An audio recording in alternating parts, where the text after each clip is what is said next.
We read Narcissus in Chains. Hamilton's vampire hunting Anita faces a plethora of foes in her 10th outing. Just returned to St. Louis after 6 months away, Anita is no closer to choosing her lovers Jean Claude, a vampire, Richard, a werewolf. But she has to rely on both for help as two of the wereleopards that she's been watching after are abducted at a seedy nightclub called Narcissus in Chains.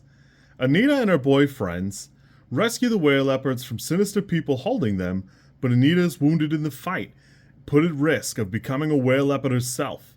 Richard angrily captures the wereleopard he believes is responsible and threatens to execute him. Anita must now rescue the wereleopard from Richard and the werewolves he leads, even as she mourns the apparent end of her relationship with him. Then she realizes that those who kidnapped the first two leopards are targeting lycanthropes. Maybe she will be next. With plenty of steamy sex and graphic violence, this is an engaging read for vampire cultists. I gotta be honest with you, I felt that Blue Moon was very crowded, and Obsidian Butterfly was certainly a peak of the series for me in a lot of ways, because it moved away from a lot of the things that feel like just kind of lingering and hanging on to the rest of the series, where the first 9 books are pretty great urban fantasy, and for a lot of people, this is where the books take a turn. This is where they become very smutty. I don't know, it's been like 8 years since she started writing these books, and I don't know. This book is crowded, just like Blue Moon kind of was. You at least get a good look at the things you're encountering, where in Blue Moon that wasn't the case. Obsidian Butterfly does a great job, but we're just going to move on. This whale leopard stuff is crowded. It's just a lot, and it's all the time. We introduce the character Micah, and we have a lot of cool, interesting moments, but the sense of urgency that even just reading about sets up doesn't really do a good job.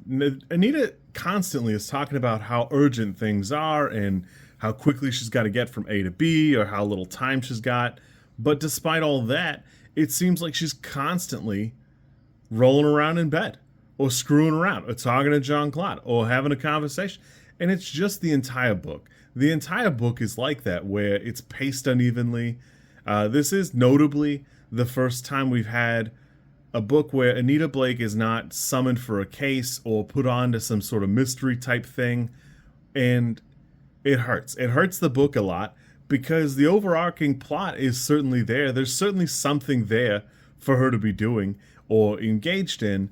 And because those elements are introduced way later in the book or kind of sprinkled in throughout, it feels like it's not really there. In fact, you don't get to kind of the climax or like even bordering on solving the case to like the 85-90% mark. And even then, you'll be kind of tired of some of these characters. For me, there are a couple components of this that probably could be moved to make this paced a little bit better. We're introduced to something called the Ardure. Jean Claude has touched on it a couple of times prior to this. It's his magic, his sex feeding, I guess. It's like a vampire for sex. And it's fine, but a lot of the book is wrapped up in dealing with it and how to handle it and how to not die if you're using it and how to not be banging whoever's next to you. It just drags the book out. And there are a lot of cool characters, a lot of interesting characters, but some of them are starting to wear out their welcome. Asha, notably, is one of the bigger ones for me because Asha has this problem with his own face, which would be fine. But 4 books ago, we talked about Asha finding out going to a plastic surgeon and kind of reconciling a little bit of his relationship with Jean Claude after so long apart. And it's definitely one of the characters that seems like he could have made some progress on his own. Lawrence is a perfect character. We haven't seen him since Burnt Offering, but Larry was having his own progression. He had his own story going on. He had his own stuff, and it felt nice because the world feels full, where this book doesn't. Everybody in this book feels like they've stayed exactly where they were, despite Anita being more or less like an absentee character for 6 or so months.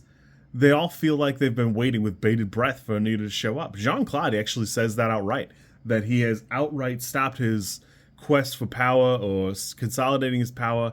Some of it's like a metaphysical thing with the marks open between her and Richard, but he outright says that the world in some ways has stood still.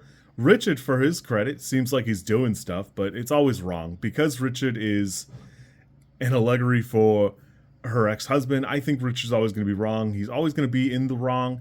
He was character assassinated a few books ago, and he just doesn't have any redeeming qualities for what we're talking about here, at least in my opinion. I could be wrong, but so far, he seems to have fallen off a lot, where they've even changed the car he drives. Not that we talked about it a ton in this book. We introduced Micah, the Nemiraj, the Leopard King or whatever, and he also is another character that he seems like he's in the way. He's in the way of the book actually progressing, and it's very unfortunate because he's very clearly a part of like the overarching plot, but because the Ardur takes like a front seat to like 20-30% of the book, it's hard to really appreciate what that's presenting. Somewhat ironically, this is another case where an overarching villain has appeared and validated what is effectively their existence, because you do need that character for what he's talking about, and I'll talk about it in my next review, but, you know, I digress. The book starts off with Anita out with her friend Ronnie, who has, you know, appeared less and less throughout the books now, and they're having a big argument about her dating life, which, I don't know, it's been a little while, probably time to move on, but a lot of this book is centered around morality and what separates Anita from some of the outright monsters and things of that nature. If you don't look at the Wikipedia ever, that I don't know how many people still do, there's actually a pretty good breakdown of some of the different themes, some of the things going on. It actually gave me a little bit more appreciation, because there are good parts of this book. There are good themes, and there's some interesting parts to it. But, again, it's just a very crowded book. There's a lot going on, and so much of it feels like it's just shoved to the side. In fact, most of the urban fantasy stuff is kind of pushed back. Like the last 10% of this book is very crowded. So much so, some of the conversations are simply abbreviated. And I'll admit, I don't know how much of it needed to be, you know, line by line by line, but so much of the other things is granular. And I just don't know, because a lot of Anita's relationships has not until this point been as granular, as dragged out, or as talked about, where now it's kind of going the other direction, and it's really unfortunate. I had a decent time with this, but I can definitely feel what people are talking about. We're moving on to Cerulean Sins. I'm kind of feeling a little trepidation. I'm sure I'll be fine. It's the books, it's fine. I've never like not finished a book because I wasn't enjoying it. I always just like got busy with something else.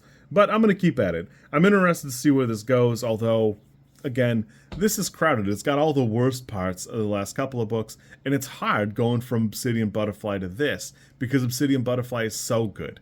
Obsidian Butterfly wasn't without its faults, but it's proof positive you didn't need the leopards and stuff like that. Oh well. I'm moving on. You kids should too. You be good. I'll catch you soon, and we'll go from there.